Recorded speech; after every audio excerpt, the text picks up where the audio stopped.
Next question है जी question number 6, find two rational numbers between 4 and 5, यानी 4 और 5 के दरमियान में कोई दो रैशनल नंबर जो है वो हमने फाइंड करने हैं।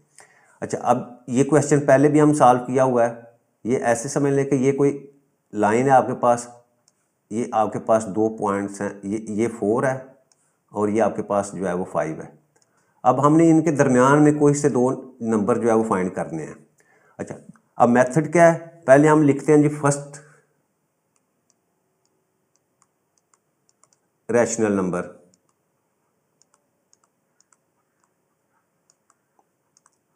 अच्छा, इसका रूल क्या था हमारे पास कि हम सिंपल जो है वो उन नंबर्स को ऐड करते हैं और उसको डिवाइडेड बाय 2 कर देते हैं। तो इस तरह जो है वो 4 और 5 के दरमियान वाला नंबर जो है वो मिड पॉइंट जो है, दूसरे लफ्जों में जो हम कह सकते हैं कि ये जो हम जो है वो उसका मिड पॉइंट निकाल रहे हैं। अच्छा, अभी 4 + 5 आपके पास 9 डिवाइडेड बाई 2। तो इस तरह जो है वो फर्स्ट ये वाला पॉइंट जो है, ये 9/2 जो है, ये एक नंबर हमने जो है वो फाइंड कर लिया। अगर हम इसको डेसिमल में लिखें तो ये 4.5 बन जाता है। ये तो फर्स्ट नंबर आ गया। अब सेकंड जो है वो आपके पास जो है वो सेकंड रैशनल नंबर। अच्छा, अब इस नंबर के लिए या तो हम 9/2 और 5 के दरमियान में जो है ये वाला नंबर जो है वो ये मिड पॉइंट निकाल सकते हैं, या दूसरी सूरत क्या है कि आप 4 और 9/5 के दरमियान में यहाँ से भी ये वाला पॉइंट जो है निकाल सकते हैं। तो हम 4 और 9/5 जो है ना उनके दरमियान निकालते हैं। तो हम क्या लिखेंगे जी, ये आपके पास आ जाएगा 4 + 9/2, यानी आपके पास एक ये नंबर है और अब एक 9/2। इन दो नंबर्स को हम प्लस करेंगे और इसको डिवाइडेड बाय 2 कर देंगे। अब इसको हम सिंपली सॉल्व करना है। अब 4 है तो 4 को मैं 4/1 लिख सकता हूँ प्लस 9/2। अब अगर हम डिनोमिनेटर को सेम करना चाहें तो सिंपली यहाँ भी 2 से मल्टीप्लाई कर देंगे और न्यूमरेटर को भी 2 से मल्टीप्लाई। तो मेरे पास वैल्यू आ जाएगी जी 4 × 8, 8/2 प्लस 9/2 और इसको डिवाइडेड बाई 2। नेक्स्ट हमारे पास अब डिनोमिनेटर सेम है तो आप न्यूमरेटर्स को ऐड किया, सिंपल एलसीएम नीचे लिख लिया, 2 लिखा और आपके पास डिवाइडेड बाई 2। अच्छा, नेक्स्ट अब 8 + 9 जो है इसको ऐड करेंगे तो हमारे पास आंसर आ जाएगा 17 डिवाइडेड बाई 2। अब ये डिवीजन है, इसको मैं मल्टीप्लाई लिखूंगा तो क्या हो जाएगा, अब इसका रेसिप्रोकल लिखेंगे तो वो 1/2 आ जाएगा। अब यहाँ आप 17 को मल्टीप्लाई कर देंगे 1 से और डिनोमिनेटर में 2 को मल्टीप्लाई कर देंगे 2 से, तो आपके पास जो है 17 × 1 = 17 डिवाइडेड बाई 4। तो ये सेकंड रैशनल नंबर जो है वो बिटवीन 4 एंड 9/2। तो इसकी वैल्यू क्या आ गई यहाँ 17/4। तो इस तरह हमने जो है वो 4 और 5 के दरमियान जो है वो 2 रैशनल नंबर जो है वो फाइंड कर लिए। नेक्स्ट हमारे पास question number 7, simplify the following. इनको हमने सिंप्लीफाई करना है। अच्छा, इसका फर्स्ट पार्ट जो है, अच्छा, ये x⁻15 y⁻35 divided by z⁻20 और होल आपका स्क्वायर रूट जो है वो 5 है। ठीक है। अच्छा, अब इसको x⁻15 y⁻35 divided by z⁻20 और इसको मैं लिख सकता हूँ होल की पावर 1/5।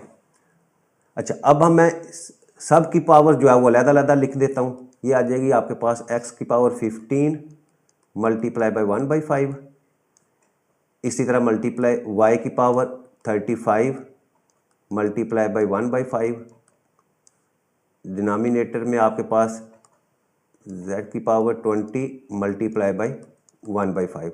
अब इनको सिंप्लीफाई कर दो, 5 × 1 = 5, 5 × 3 = 15, 5 × 1 = 5, 5 × 7 = 35 और 5 × 1 = 5, 5 × 4 = 20।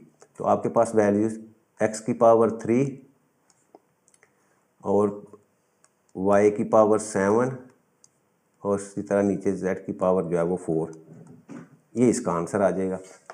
अच्छा, इसी का सेकंड पार्ट देखें।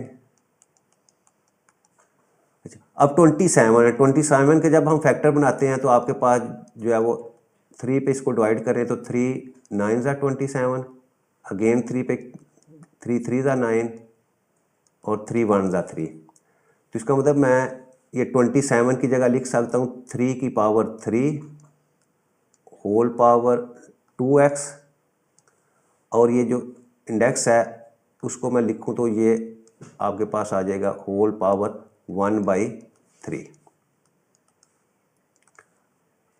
अब एक्सपोनेंट को आपस में मल्टीप्लाई किया तो 3 2 दा 6x मल्टीप्लाई बाई 1/3, 3 1 ज़ा 3, 3 2 ज़ा 6, तो आपके पास 3 की पावर जो है वो 2x जो है वो इसका आंसर आ जाएगा।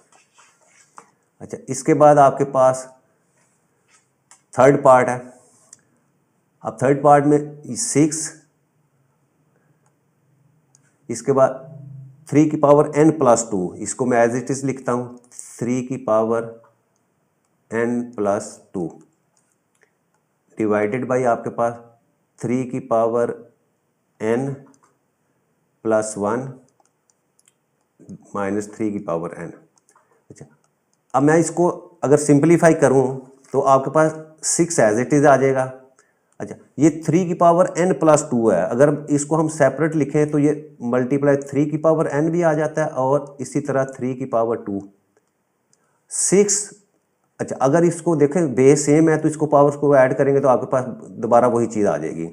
अब 6 3 की पावर n और 3 की पावर 2 आपस में मल्टीप्लाई हो रहे हैं। अच्छा, नीचे देखो 3 की पावर n+1 था, अब इसको अगर मैं ब्रेक करूं तो ये 3 की पावर n और 3 की पावर 1 ऐसे भी लिख सकता हूं, -3 की पावर n। अच्छा, ऊपर मैं एज इट इज जो है वो लिख देता हूं 3 की पावर n मल्टीप्लाई बाय 3 की पावर 2। डिनोमिनेटर से देखें 3 की पावर n जो है वो कॉमन है दोनों टर्म्स में से, इसको मैं ऐसे लिखा, ये आपके पास आ जाए 3 की पावर 1 माइनस यहाँ से 1 आ जाएगी आपके पास value, that is equal to. अच्छा, यहाँ 3 की पावर n 3 की पावर n से कैंसिल हो जाएगी और आपके पास 3 6 मल्टीप्लाई बाई 3 की पावर 2, 3 की पावर 2 का मतलब है 3 मल्टीप्लाई बाई 3, ये तीनों आपस में मल्टीप्लाई हो रहे हैं और नीचे आपका 3 माइनस 2 आपके पास 2 आ जाएगा, 2 1 ज़ा 2, 2 3 ज़ा 6, तो आपके पास वैल्यू आ गई जी 3 multiply by 3 multiply by 3 that is equal to 27। ये क्वेश्चन नंबर आपका जो है वो 7 कंप्लीट हो गया। Next question number 8, the sum of 3 consecutive odd integers is 51। अब ऑड इंटीजर्स क्या होते हैं, जैसे आपके पास 1 है, इसके बाद क्या होगा 3 है, 5 है। अब देखें 1 से 3 कैसे आता है, 1 में हमने क्या किया है, हमने 2 ऐड किए हैं, तो अब 3 से अगेन जो अगर हम कहें जी 5, तो 5 कैसे आएगा, इसमें हमने क्या किया है +2 किया है, तो नेक्स्ट ऑड इंटीजर हमेशा जो है वो 2 ऐड करने से आता है।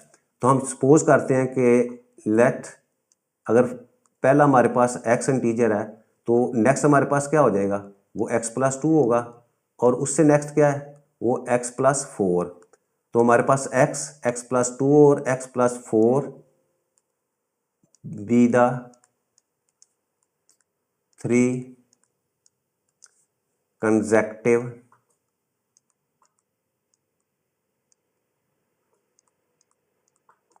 इंटीजर्स। ये हमने 3 इंटीजर जो है वो सपोज कर लिए हैं। अब जो कंडीशन क्वेश्चन के अंदर दी हुई है हम उसको यूज करते हैं अकॉर्डिंग टू गिवन कंडीशन। जो क्वेश्चन में कंडीशन दी हुई है उसके मुताबिक क्या है, उन तीनों को सम करें तो आपके पास यानी पहला ऑड इंटीजर, फिर उसके बाद सेकंड और उसके बाद जो थर्ड है, इन तीनों ऑड इंटीजर को जब हम ऐड करेंगे तो आपके पास आंसर जो है डेट इज इक्वल टू 51। अब इस हम इक्वेशन को हम सॉल्व करते हैं। अच्छा, अब यहाँ देखें x जो है वो 3 टाइम्स हैं, तो कोफिशिएंट जब इनके ऐड करेंगे तो आपके पास 3x 2 + 4 that is equal to 6 और राइट साइड के ऊपर आपके पास जो है वो 51। अब 3x लेफ्ट साइड पे और इस 6 को हम जो है वो दूसरी तरफ लेके जाएंगे तो आपके पास 51 माइनस 6, तो यहाँ से 3x that is equal to 45। Next हमारे पास x is equal to 45 divided by 3 that is equal to 15। तो यहाँ से हमारे पास जो फर्स्ट ऑड इंटीजर जिसको हमने जो है वो सपोज किया हुआ था वो x, और वो डेट इज इक्वल टू 15। इसी तरह सेकंड ऑड इंटीजर, ये हमने x प्लस 2 सपोज किया हुआ था, तो हम वैल्यूज पुट करें तो 15 plus 2 that is equal to 17। और इसी तरह थर्ड ऑड इंटीजर, ये आपके पास जी x प्लस 4 वैल्यूज पुट करें तो आपके पास जो है वो 19। तो ये तीन जो है वो, तो अब इनको आप अपने तौर पे जो है वो अगर चेक करना चाहें तो हम क्या कर सकते हैं कि हम क्वेश्चन को क्या हमारा आंसर ठीक है नहीं, तो हम तीनों जो हमने इंटीजर लिए हैं इनको सिंपली जो है वो ऐड करें। जब ऐड करेंगे तो सब का सम जो है वो 51 आ जाए। तो ये इस चीज़ की कंफर्मेशन है कि आपका आंसर जो है वो ठीक है। कि जो नेक्स्ट क्वेश्चन है जी हमारे पास question number 9। Abdullah picked up 96 balls and place them into 2 buckets. यानी टोटल बॉल हमारे पास 96 हैं, 2 बकेट्स के अंदर जो उनको प्लेस करता है। One bucket has 28 more balls than the other, यानी एक बकेट में जितने भी रखता है दूसरी में उससे 28 जो है वो ज़्यादा रखता है। How many balls were in each bucket, तो दोनों बकेट्स के अंदर जो है वो कितने कितने बॉल्स हैं। अच्छा, सबसे पहले तो हम लिखेंगे जी आपके पास जो है वो टोटल बॉल्स कितने हैं, डेट इज इक्वल टू 96। ठीक है। अच्छा, अब हम सपोज करते हैं कि एक बकेट में जो है वो अगर लेट बॉल्स इन, ए को हम फर्स्ट बकेट कहते हैं,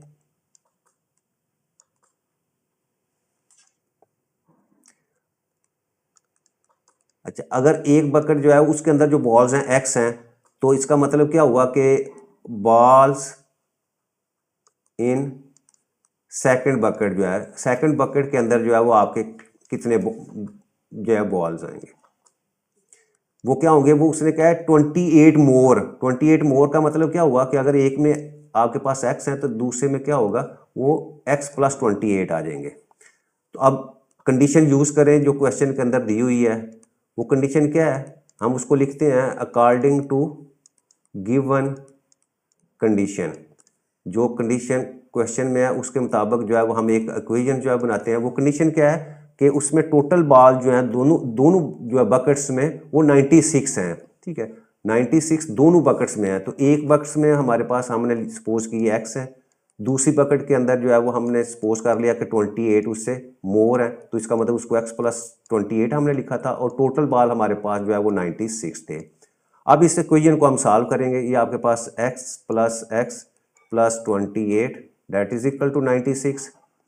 अब इसको सॉल्व, x प्लस एक्स आपके पास 2x हो जाएगा, और 28 को दूसरी साइड पे लेके जाएंगे तो आपके पास 96 माइनस 28, और यहाँ से 2x date is equal to 68, और यहाँ से x की वैल्यू आपके पास आ जाएगी जी 68 divided by 2।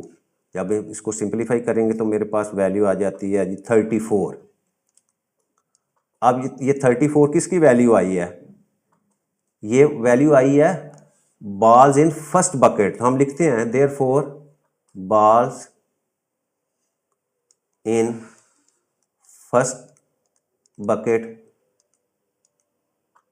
That is equal to, हमने x लिया था और वो आपका 34 के इक्वल आ गया।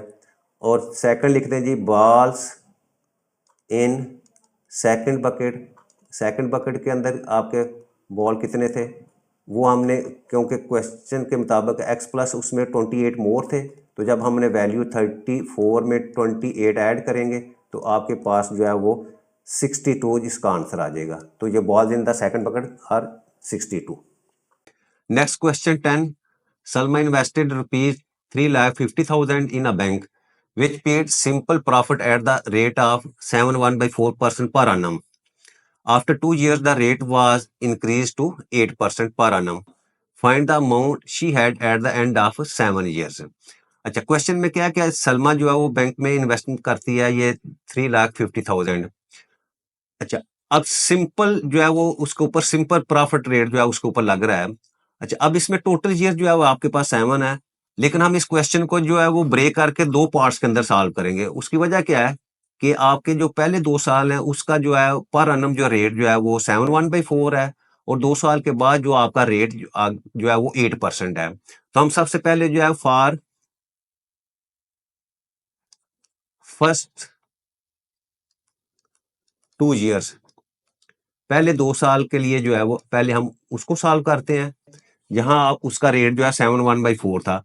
तो अच्छा, जो उसने इनिशियल अमाउंट जो है वो बैंक के अंदर जमा करवाई है वो आपकी क्या है, उसको हम प्रिंसिपल अमाउंट कहते हैं या इनिशियल अमाउंट कहते हैं, that is denoted by P. तो पी आपके पास आ जाएगा जी ₹3,50,000। अच्छा, विच पे प्रॉफिट एट द रेट, अब रेट जो पहले 2 साल का रेट जो है वो आपके पास जो है 7/1/4 ये परसेंट है। अच्छा, इसको कैलकुलेशन के लिए अगर हम मिक्स नंबर को हम जो है वो इम्प्रॉपर में लेके आएंगे तो आपके पास 7 4 28 प्लस 1 29 डिवाइडेड बाई 4, और इसको मजीद हम अगर डेसिमल में लिखे तो ये आपके पास जो है 7.25 इतने परसेंट जो है आपके पास ये इंटरेस्ट रेट है या प्रॉफिट रेट इसको हम कह सकते हैं। ठीक है, ये हो गया। अच्छा, और कितने अरसे के लिए, ये 2 साल के लिए है, तो आपका टी जो है वो 2 ईयर्स हम लिखते हैं। अच्छा, अब सिंपल जो प्रॉफिट जो है उसका जो फार्मूला है हमारे पास जो है उसको इंटरेस्ट कह ले या उसको हम प्रॉफिट कह ले, profit for the first 2 years that is equal to, हम जो है वो उसको I1 भी कर लें या सिंपल प्रॉफिट हम लिख लें। इसका फार्मूला है आपके पास ये PRT डिवाइडेड बाई 100। अच्छा, इसमें P जो है आपकी हमेशा जो है वो प्रिंसिपल अमाउंट होती है, वो आपके पास 3,50,000 है, हमने वो वैल्यूज लिखी। रेट आपके पास 7.25 है, वो लिखा, और टी की वैल्यू 2 ईयर्स है। इन सब वैल्यूज को जब हम मल्टीप्लाई करते हैं तो आपके पास जो है वो आंसर आता है 50750। ये उसको जो है वो इंटरेस्ट मिला है या उसको प्रॉफिट मिला है आफ्टर 2 ईयर्स, जो इनिशियल प्रिंसिपल अमाउंट जो है उसने जमा करवाई तो उसके ऊपर। अच्छा, अब जो है अपना नेक्स्ट जो है वो 5 ईयर्स फॉर नेक्स्ट 5 ईयर्स। अब अगले जो 5 साल हैं उसमें उसको प्रॉफिट क्या हो। अच्छा, अब क्योंकि सलमा ने अपने जो अमाउंट थी वो बैंक के अंदर डिपॉजिट रखी है, उसको विड्रा नहीं किया, तो इसका मतलब जो है वो नेक्स्ट जो है वो 5 ईयर्स के लिए जो है उसकी जो प्रिंसिपल अमाउंट पी है that will be become equal to जो उसने इनिशियल अमाउंट जो है वो बैंक में डिपॉजिट कराई 3,50,000 ये वाली, प्लस इसके ऊपर जो है ये प्रॉफिट जो उसको मिल गया आफ्टर 2 ईयर्स, वो है आपके पास जी ₹50,750। अब ये दोनों वैल्यूज को जब हम ऐड करते हैं तो हमारे पास जो है वो ₹4,0750। अब उसकी जो प्रिंसिपल अमाउंट है वो ये है आपके पास। अब इसके ऊपर जो है वो अब रेट जो है नेक्स्ट जो है 5 ईयर्स का जो रेट प्रॉफिट का रेट है वो 7.25 से बढ़ के जो है वो 8% हो गया।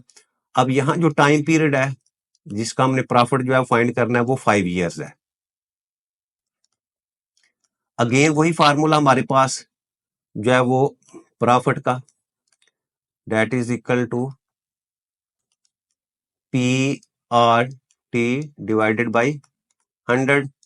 इसमें वैल्यूज पुट कर दें जी, 4,0750 मल्टीप्लाई बाई आपका रेट जो है वो 8 है और आपके पास टाइम पीरियड जो है वो 5 है, इसको डिवाइड कर देंगे हम 100 के ऊपर।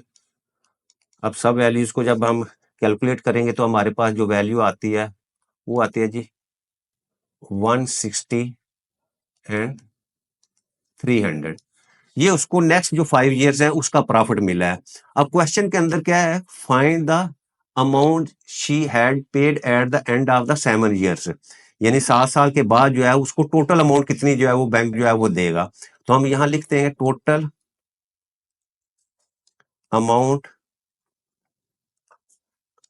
आफ्टर 7 ईयर्स, यानी 7 साल के बाद उसको जो टोटल अमाउंट मिलेगी वो क्या होगी, rupees total amount after 7 years वो आपके पास आ जाएगी 4,07,150 ये वाले, और इनके ऊपर जो उसको प्रॉफिट मिला था वो रुपीज़ हैं जी आपके पास 1,60,300। अब दोनों वैल्यूज़ को जब हम ऐड करते हैं तो हमारे पास जो है वो at the end of the 7 year जो है वो 5,61,050 रुपीज़ जो है ये उसको मिलेंगे।